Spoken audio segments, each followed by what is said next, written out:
Hey guys, and welcome back to my channel. So you're getting the ugly version first off, but today I have a Halloween tutorial and I'm so glad I actually was able to fit this in because I wasn't sure if I was going to be able to or not. But basically, if you couldn't tell from the intro, I'm giving you guys a twofer in this video. You can either choose to be the classic pretty Snow White, or you can be the Snow White who eats the apple and now half of her face is decaying and she's poisoned and her life is ruined. So, but basically that's the look that we're going for today. So if you guys want to find out how I got this look, or the prettier look, then just keep on watching. Alright, so to first start off this look, I did throw on a black lace front wig. Well, it's not black, it's like a dark brown, but it's a lace front wig. I've worn it before. You know, Snow White's hair is a lot darker than my natural hair color right now, so it would have been better if it was like a shorter wig, but it's alright, we'll work with it. So I'm first priming my skin with the Smashbox Photo Finish Primer. It's more of like a smoothing silicone feel type of primer, so I'm using that to just smooth over my skin's texture and surface. For foundation, I'm using my Marc Jacobs Remarcable foundation. I have a hard time saying that. I am in the shade Ivory. I wanted to use something very full coverage, which this foundation is, and I just dotted it on my face, and I'm using the Marc Jacobs Face 3 brush, which is the brush they recommend to use with this foundation, to just smooth it all over. This foundation does dry pretty fast, and it is very matte. I wanted a matte powdery look, so this was like the perfect foundation for me since I am super oily. So if you're dry, don't use this. Use something more suitable for your skin type. Once that's blended out, I'm going to go in and conceal and highlight with my Too Faced Born This Way concealer in the shade Very Fair, really just to kind of hide my under eye circles. I had a little bit of redness around my nose, and just adding, you know, a little bit of highlight down the center of my nose and center of my forehead. I'm going to be blending this out with a damp beauty blender and just making sure to really press that into the foundation and just making sure to not create any crease lines underneath my eye. And once that's all melted in, I'm then going to set. I'm using my RCMA translucent powder, which I've been using pretty much since I got it, which was at the makeup show last month. Was that last month? Yeah, it was. And I'm just using that to set underneath my eyes, anywhere we basically put concealer. And I'm going to let that stay there for a few minutes and just kind of let that bake and absorb any excess oil. Like I said, I really wanted a flawless matte, very powdery-like finish. Almost unrealistic because, hello, we're a Disney princess. We have to be, right? Then I'm going to be taking my Frankie Rose Pro Contour Palette, and I'm using this middle shade right here just to highlight underneath the eyes a little bit more and just to further set, just so that RCMA powder doesn't look a little too white in case, you know, there's like a flashback, which there really isn't, but I just like to have that little extra reinforcement. Then I'm going to be taking my Benefit Hoola bronzer, and I'm lightly bronzing, you guys. Like, I usually love to go heavy on bronzer because I'm so pale. But again, I feel like Snow White has a really nice round full face, so I wanted to just keep that look as close as possible. So I'm just lightly adding a little bit of life back into my face and just bringing some dimension back, but not a whole lot. Then I'm taking my Anastasia Beverly Hills Contour Kit in the light to medium shades. I'm using the center shade here, which is Fawn, on an angled brush, just to kind of further hollow out my cheekbone. And I chose the Anastasia kit because I feel like her colors are the most realistic and cool tone. And then I'm also going to be contouring my nose a little bit, and I'm using the same shade just with an e.l.f.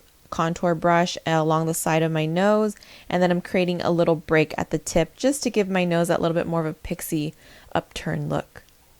For highlight, I'm taking my Jeffree Star Skin Frost in Ice Cold. I really wanted like a stark white highlighter, and this is like the closest thing I have in my makeup stash. So I'm highlighting my Cupid's bow, and I'm going pretty heavy on my nose highlight. I really wanted that to be exaggerated. So I'm making sure to put a little dot at the tip of my nose and also right in between my eyes as well. And then using my finger to just kind of smooth it over. Then with the Bobbi Brown eye blender brush, I'm taking that same highlighter and highlighting the tops of my cheekbones. I feel like since my foundation was pretty pale, this highlight paired really nicely since it is such a light highlight shade. But it really just makes your cheekbones just pop. Then I'm going to be taking blush. Now normally I don't do this because I'm wearing red for this look, and I don't usually pair like hot pink with red. But again, we're going for that cartoony look, that really classic red lips, rosy cheeks kind of deal. So I'm taking my NYX ombre blush and a Marc Jacobs blush brush, and I'm just really wanting to focus on the apples of my cheeks here and just being light-handed. I even went back in with a powder brush just to kind of like lightly diffuse once again, because I didn't want it to be super pink, but I wanted that obvious rosiness to my cheeks. For the brows, I am taking my clear brow gel from the Brow Gal, and this is how I've actually been doing my brows lately. So this worked out for the look, but it wasn't done specifically for this look. It just happened to be, you know, suitable for it. So I first just brush that brow gel through my hairs and brush my hairs in the direction I want them to go. Then I take my Benefit Precisely, my brow pencil in the shade 5, and I lightly fill in where I feel it's needed. The key to using this brow pencil is you have to do light strokes and light pressure. If not, since the shade is so dark, it will look like marker brows if you're not careful. Once the brows are on, I didn't even have to clean up because I wanted that nice natural full brow. Natural with quotation marks, because let's be real. I'm priming my eyelids with MAC Paint Pot and Soft Ochre, and for the eyeshadow, I'm using the Studio on the Go palette I received in my BoxyCharm box last month, which I've been loving lately because it has a lot of neutral colors, which that's just what I'm about. So I'm taking that tan matte shade in my crease as a transition shade, and I'm just making sure to really work that into my eye socket before switching over to a smaller blending brush and a much cooler tone from that palette, just to make the depth a little bit more deep in my crease.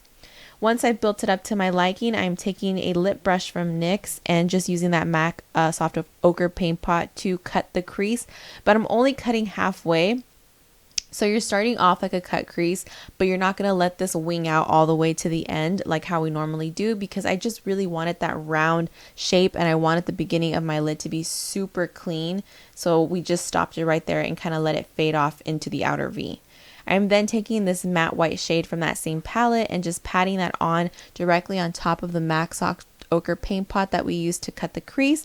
This will just set it, and it'll also just re-brighten it up a bit, and it just makes it look so much more lively. And I wanted this really round shape again to just mimic kind of like a cartoon eye. I'm then taking this deep matte brown from that palette, and I'm only going to be using this on the outer V of the eye and just kind of blending it in towards the white that we use as it fades off towards the outer V, and then giving my crease one last blend just to make sure everything is nice and melted together. I'm then using my Kat Von D Trooper liner, and this is my favorite liner by far, like as of recently, and I'm doing my wing as normal. I didn't want something super dramatic. I really wanted something just really classic because I felt like that would just be the most Disney princess-ish I could be, really. So nothing super dramatic, just, you know, classic wings going on. And then again, just to kind of give my eyes a little bit more of like a bigger rounded off shape, I am taking a little bit of that matte black shadow from the palette, and with a small blending brush, I am just building up my outer V on top of my liner with this. This is a good trick. So instead of working really hard to smoke out your outer V before liner and then having it just be covered up by the liner, do it after your liner and you'll see a huge difference. I'm then going to be pressing that matte black shadow and matte brown shadow up against my lower lash line, and then just further smoking it out before popping a little bit of that shimmery white shadow from that palette into my inner corner. For the lashes, I'm going to be first coating my bottom lashes and top lashes in this NYX lash primer, which works pretty well. I barely got it like yesterday, but so far it's been pretty good these first like couple times I've used it. I'm then coating my bottom lashes in the Pixie Lower Lash Mascara. Now this is my shit. I've been loving this lately because it just works like a dream, and I really don't have long bottom lashes, and I feel like this mascara makes them look longer. And then giving one last final coat with the Smashbox X-Rated Mascara, which is also a recent favorite of mine. I then line my inner waterline with NARS Rue Bonaparte liner, which is a nude liner, before applying Lilly lashes in Luxe, which is a lightweight pair of lashes, which I wanted for this look, but since they're mink and obviously false, it still gives me that little bit of a sweet doe-eyed look. For the lips, I am taking this Circa lip liner. This is called their High Definition Lip Contouring Pencil in red, and this was sent to me, and it's my first time using it, and this is so creamy and so easy to use, and it just worked out that they sent me a red shade, so I was like, might as well use it for this look, see how it goes. And then I'm topping it off with the Circa lipstick in Rita, and this, you guys, completes the sweet Snow White look, you know, the one where she's still naive and she eats the apple anyway. So if this is the look you're gonna want to be wearing out for Halloween, you know, you want to be like the sweet thought and boppin' Snow White, this is it. But if not, let's get a little deteriorated here. So for the decaying Snow White, we're going to be using liquid latex. Now, I'll be honest with you guys, this is the first time I've ever used liquid latex. I was itching to try it though because it seems like so fun. By the way, this whole idea and look, it's totally not like original. Like, I was obviously not the first person to do this, but this is my stab at it. So, stab with no pun intended, but this is my stab at it. So I am using a beauty sponge that I'm not going to feel sorry for. Like, I'm not going to need it in the future because I don't think you can remove liquid latex from a sponge without it getting ruined. So I applied the liquid latex on an area kind of starting off the shape of where I want the deterioration part to start forming. And then I got a cotton ball and pulled it apart and put that cotton directly on top. Here I am trying to saturate that cotton with some more liquid latex with my sponge. And I found that this was actually really hard to do with my sponge. I don't know if it was because of the type of sponge I had. Maybe it was the shape of it. Maybe it was the mixture of everything. But in a minute, you're going to see that I switched over to a different tool to do this, and it actually worked out a lot easier. But basically, you want to get the bottom and the top and everything in between of your cotton coated with liquid latex, because the cotton mixed with the liquid latex is what's going to help form any shape that you really want. So here, I'm trying to smooth it onto my skin. And then I switched over to the end of a brush, a thin brush, and this helped so much because the stick was actually more helpful in letting me smooth it down to my skin than the sponge was. So I'm basically repeating this process all along this side of my cheek until I'm happy with the shape. I just basically created a few different types of jagged circles just to create like a effect of skin just kind of decaying in random areas. So once I have the form all down, I'm just fanning it because I wanted it to dry. But after looking at it for a little bit while I was letting it dry, I realized that I wasn't so satisfied with the shape. I wanted to add just a little bit more disfiguration along my lip area. So I continued that process of, again, just laying down some liquid latex, applying cotton on top, saturating it, and pressing it down onto my skin, and just kind of molding it and shaping it to where I felt like I needed it to be. And then once I was finally happy with that, I got some foundation, and I used a different foundation for this part.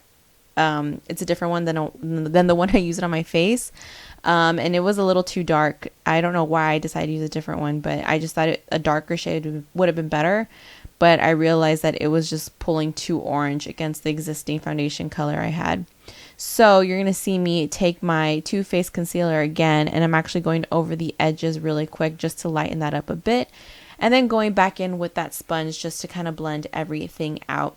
So basically, once you cover this with foundation, now it looks like it's kind of like forming onto your skin, like it's actually your skin that's all rippled.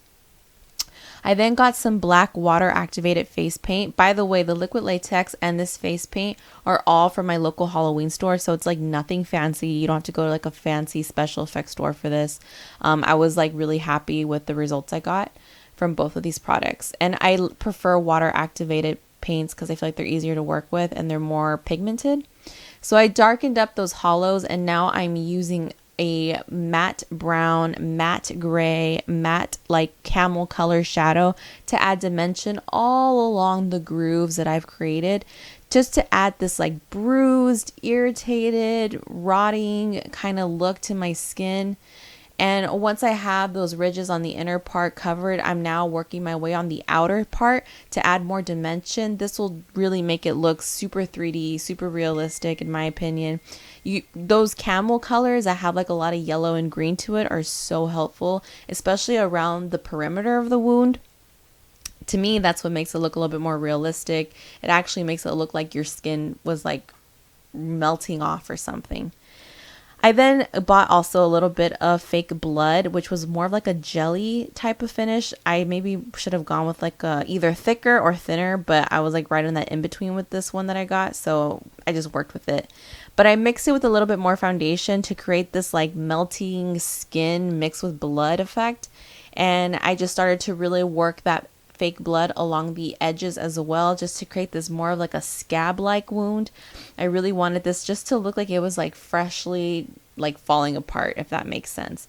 And you really want to make sure you get every little bit of this shown. You don't want to like miss out on like not enough bruising or not enough blood. So it's a lot of going back and forth, and really it's just like going for it and playing around with whatever you have in front of you and just making it work. For instance, I then picked up a red liquid lipstick because I wanted the blood to be a little bit more red and scabby. So for me, this shade of liquid lipstick worked perfectly, and I added that on. So I was already happy with the wound on my face. Now I wanted to just make my eyes look so haggard, so tired. So I got a little bit more of a mixture of some grays and browns and just really started to buff that right underneath my eye and just full blown like make it look like I haven't slept for years or something.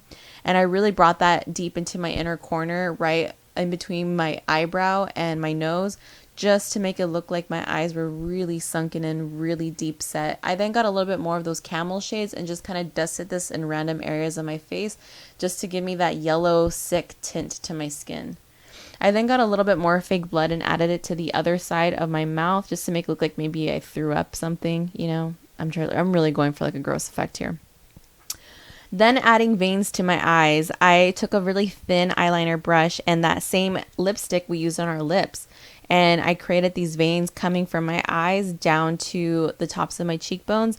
For me, I found the best way to do veins was to first apply a lot of pressure, or at least a little bit more pressure. And then once the veins start to kind of fade out, apply less pressure. This gives it that really realistic, like they're underneath the skin type effect. And I did this really just in random areas, and I did this coming out from like the corner of the wounds, from the corner of my mouth. I really just wanted to make it look like I had veins coming out from all different parts of my face. Like this reaction to this horrible fruit was just like getting to me. I then got a little bit of like a blue-green liquid lipstick and added some blue-green veins, which I kind of wish I hadn't done. I ended up not really digging them too much. I feel like I should have just left it with red veins. Those looked more realistic, but you know, it was already on my face, so we're going to work with it. I'm then just dusting over some more eyeshadow on top of the veins just to make them look a little bit more faded. And then I decided to kind of look like, give my mouth a look of like soreness. So I'm adding some deep browns and grays along my lip line with a blending brush just to create this like irritated swollen lip effect. And then I also took a little bit of dark brown shadows and added that right into the center of my lips as well. And then after that, I basically was super happy and satisfied with my look. And this is now the full regret of her ever biting that apple. So I hope you guys enjoyed this tutorial. If you did, let me know down below. And yeah, I'll see y'all in my next one. Bye, guys.